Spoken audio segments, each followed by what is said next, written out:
પ્રેમિકાના ત્રાસથી પ્રેમીએ આત્મહત્યા કરવાના મામલામાં નડિયાદ સેશન કોર્ટ દ્વારા આરોપી પ્રેમિકાને 5 વર્ષની કેદની સજા ફટકારવામાં આવી છે.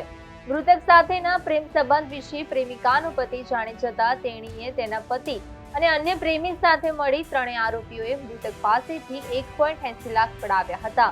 તેમજ ત્રણેય ભારે માનસિક ત્રાસ તેમજ ધાક ધમકી આપતા હતા, જેને લઈ પ્રેમીએ ત્રાસીને જીવન ટૂંકાવી લીધું. ભારે માનસિક ત્રાસ તેમજ ધાક ધમકી આપી મરવા મજબૂર કરવા બાબતે કોર્ટમાં કેસ ચાલ્યો હતો, જેમાં આરોપી કિંજલબેન પટેલને 5 વર્ષની સજા તેમજ 50,000 દંડ અને દંડ ન ભરે તો વધુ 1 વર્ષ કેદની સજાનો હુકમ કરવામાં આવ્યો છે.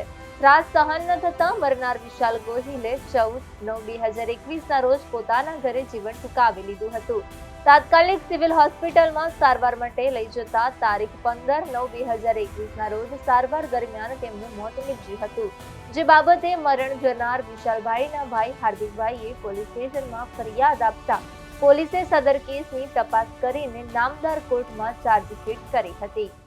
કેસની વિગત એવી છે કે આ કામના આરોપી કિંજલ સચિનભાઈ પટેલ કે જે પોતે પરણિત હોવા છતાં આ કામના મરણ જનાર વિશાલભાઈ શંકરભાઈ ગોહિલ સાથે સને 2021માં લગ્નોત્તર સંબંધો બાંધેલા હતા અને ત્યારબાદ આ સંબંધો અંગે આ કામના આરોપી કિંજલબેન તથા તેમના પતિને જાણ થતાં બંને જણા તથા ફરીથી આ કામના આરોપી કિંજલબેને મરનાર વિશાલ સિવાય પણ અન્ય એક વ્યક્તિ સાથે લગ્નોત્તર સંબંધ બાંધ્યા.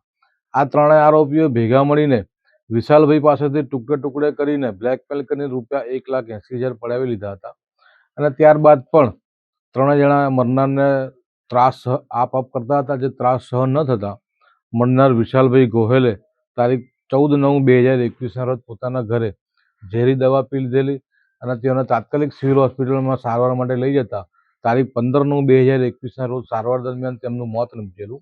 જે બાબતે મરણ જનાર વિશાલભાઈના ભાઈ હાર્દિકભાઈએ પોલીસ સ્ટેશનમાં ફરિયાદ આપતા પોલીસે સદર કેસની તપાસ કરીને નામદાર કોર્ટમાં ચાર્જશીટ કરેલું.